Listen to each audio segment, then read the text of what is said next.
I would say whenever you're ready to go, let's start with your name and address and horsepower and okay. Who belongs to the stuff that you've got? Well, I'm Merle Grabhorn out of Owasso, Oklahoma. And my dad, actually I'm Merle Jr., my dad was born and raised here in Blue Rapids. He ran a printing business here pre-war, a small one where he printed flyers and advertisements for the different businesses. And we've got his entire print shop here. Pair printing presses, all the type. It'll take a little bit of work to get it into working order, but you could actually sit down and do some printing with this. In fact, I did some printing maybe about 10 years ago, just playing with it, and actually even used it to print business cards. So it all works. Of course, you know, with the computers today, it's all obsolete, but this is the way it was.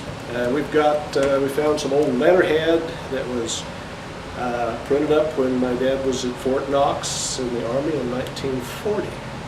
So we found that somewhere in here. I know there's an envelope that's got the directions and the whole thing on how to set up your own printing business.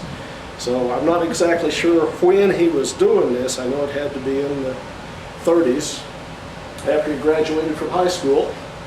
And he graduated in 1937, and right here is the 1937 yearbook with all the names and the people and pictures. There's pictures in here. So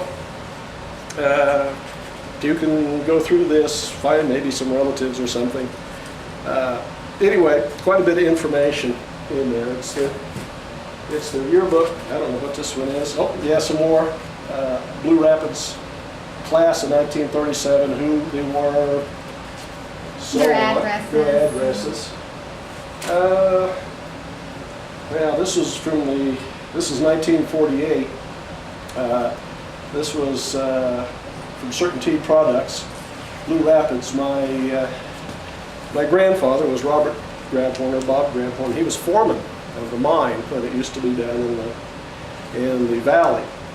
And this is some of the stuff that was passed down. I think his picture is in here.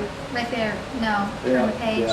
Yeah. Turn that advertising. Okay, there you go. Yeah, his pictures is in here somewhere. Right there with red. Oh, yeah, I see it. Yeah, it says Bob Grabhorn, mill foreman. What page? Is it 3? Oh, page 5. And 5. I know my dad had worked out there at the mill at one time. I don't know exactly when that was. He said that they brought the gyp out by mules, and you got down in there and it was dark and he couldn't find his way out, but the mules always could, so he followed the mules out. Let's see. Amputated foot, I guess. It's for shoe stretching, I guess. Let's see what else we got. Oh, yeah, here is the Blue Rapids cookbook from the Blue Rapids Milling and Elevator Company, and how to do it. How to make hot biscuits that taste like those mothers used to make without good flour. No, what without good flour means. So if anybody wants to do any cooking. That's fun because we can look up old businesses in it as well. Oh yeah, here's Blue Rapids picture book of 1954. I think my dad's on the first page. Oh, in that. really? Okay, yeah, so bunches of pictures in here. In fact, there's a note on it that says our picture on page 94, so I don't know what that means here. I'll have to look. Oh, yeah, my dad opened a gamble store in Clifton, Kansas. It's got his picture and my mom's picture when they ran the store over there. Let's see here, a book, Blue Rapids, Kansas. There's not too many of those around. Yeah. And it's in such good shape. Yeah, this is in perfect shape. Yeah. We have pictures of the flood even. Yeah, this is definitely, well, I don't think there's any automobiles. Oh, no, there's one automobile in here.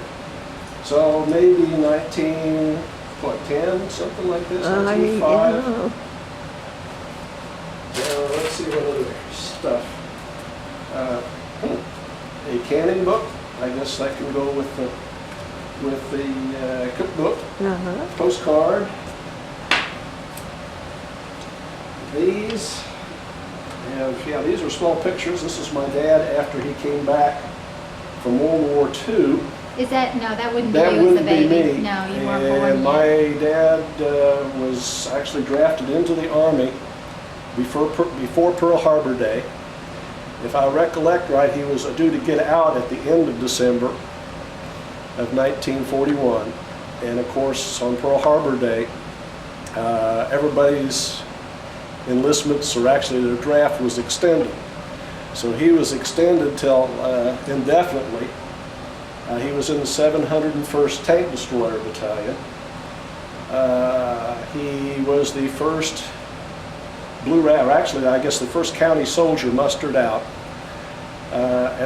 in 1944 through the point system. And he had, I think, something like twice to three times as many points as you needed. He fought through fought through Africa, Italy, Sicily, was at Anzio, and they said that out of the unit that he had first went in with, which was that battalion, there was only 5 of them left at the end of the war. He was one of the 5. And out of that 5, he was the only one that was not wounded. So He didn't keep a diary or... now, Wait, you know, yeah. that was one of the things, and one of the things we've donated to the library is we have copies of every letter that he wrote home. It's on a PDF file. He wrote to, of course, his mom and dad here in Blue Rapids, and then to his aunt in Bertha Ganong. Bertha Ganong, who's buried here in Blue Rapids Cemetery. How do you And spell that last name? G-A-N... O-N-G, I think. O-N-G. Ganong. Yep. I think we even scanned, I think, the Right. letters. Right, yeah, it was The every letter. postcards and everything, so it Okay. has the address and the spelling and Yep, everything on it. yep, and not only that, but we had the envelopes, so we Yeah. scanned all that. We donated those, the actual paper copies, to an infantry museum, and they were so excited to get those. The curator just said that those type of letters were so rare that they're priceless. This is because nobody ever saved them. And we had, the reason we donated the original letters to them is because before you even talked about opening a museum here, we took his uniform, which was in perfect condition, no moth holes, and donated it to this infantry museum over in Oklahoma City. So they had the original uniform, so we figured they should have the original letters, but we Yeah. scanned everything. Yeah, I he- agree. Yeah, he mentions in some of the letters about I'm writing this from Foxhole, and some of it is the Germans have kept us pretty busy today. But most of it, since it had to go through censors, there wasn't a lot of information except to say I'm okay and I've been busy. He did talk about being in Anzio and how they had mice in the mess that was eating the food, but the German bombers took care of the mess and probably got the mouse. So I guess A little bit of humor still. Yeah. Oh my gosh. yeah. Anyway, Blue Rapids Centennial, 1870, 1970. Let's see what else we got in here. Some newspaper clippings. Oops. Yep. Oops. Yep. There was some. Yeah, and here is just what we were talking about, the letters Okay. on there. And yeah, some of this is newspaper clippings from well, my gosh, here's from That was the unit he was the in. unit, yeah, a Christmas card, 1943, from the 701st Oh, Tank Destroyer Battalion. Probably something that's pretty rare. were those clippings all family? Yeah, those are all family Okay. clippings. Okay. Here's some more Blue Rapids High School, 1937. Oh, the diploma. Oh, Ah, that's his diploma, Yep. yeah. And commencement. Must be flower seeds. Yep, like I said, you guys can sell those maybe. well, I think that's a great idea. We know where to find plastic envelopes and we'll A just... bunch of very old pictures, and this is showing the powerhouse at Blue Rapids during the flood, and I don't remember when that was. Pictures of- 03 or 08, I don't Yeah, remember it yeah, either, that would but be it. Here's the water power a bunch of pictures. And here it says high water at the dam in Blue Rapids, Kansas, showing the bridge at the powerhouse. So I'm not real sure, when that was, but these are actual pictures. Now here's one. Is that right here in the square? No, this has got to be the old. This is actually a 3-piece or 4-piece picture. Oh, that's right. They fit together. It fits together. That shows old Blue Rapids down there. And we might have that picture Yeah, at you the will. library. Have you been to our library Yeah. lately? Yeah. And, These are in excellent shape. yep. Yeah. Here is Brady Weller, from Blue Rapids. He was my dad's best man Was he? at his wedding. At his wedding. Okay. Brady Yeah. Does it say it on the back side? Yeah. Bradford. His mom Okay. wrote some stuff on the backs of the envelopes. Yeah, see, my Pictures dad and lived whatnot. at 303 Union Street, and if I remember right, the Wellers lived cattywampus northeast corner, I think. Well, do you know E.B. Weller? He was the grade school principal It for a might long be, time. it might be the same, I really don't know. This is, what year would this be about? Well, 33 Ford. Yeah, 33 Ford, and Carol Wirt's a girlfriend, so this has got to be pre-war. Works.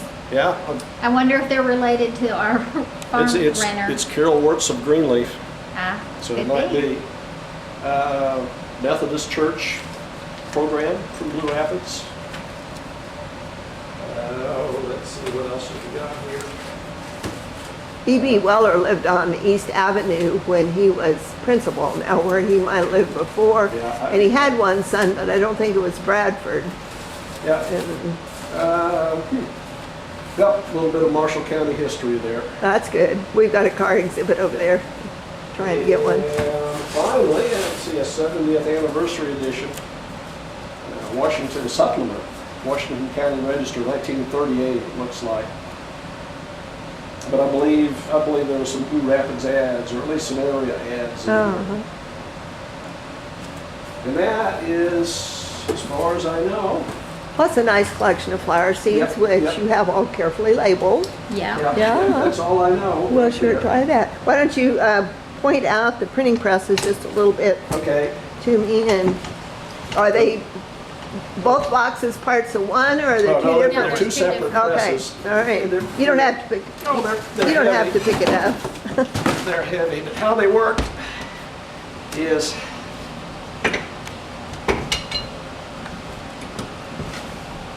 the type fit right in here.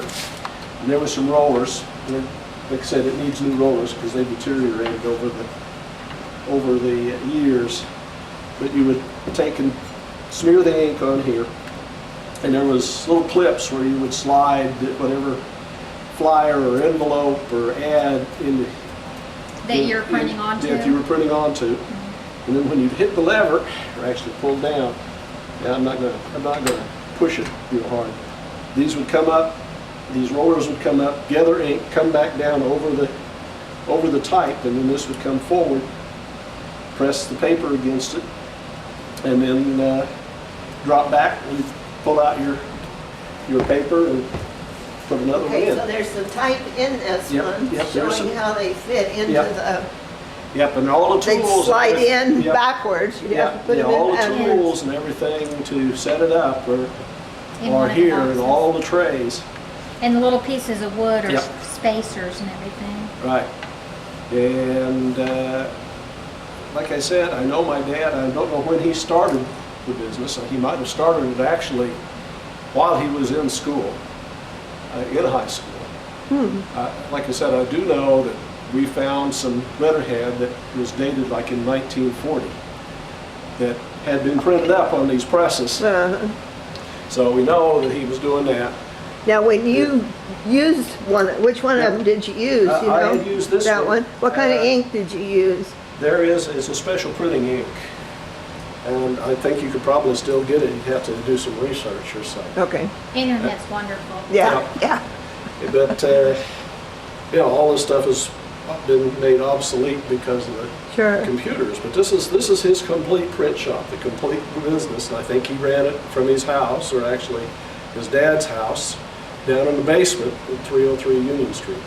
I know he said he printed up flyers to go door to door from the grocery store, and then he printed up letterhead for people, and I think from the hardware store, he printed up ads. So, it was one of those things that a young person or a person could do to make money. And who knows, maybe some of these ads. Well, that's just what I was over looking here. at and thinking of, was wondered if there was an insignia of any kind Yeah. on there. Yeah, I don't know. I don't think any of them we ever saw. I don't think he ever put his name on it, but I know that's what he did. So, Yeah. so you have the full.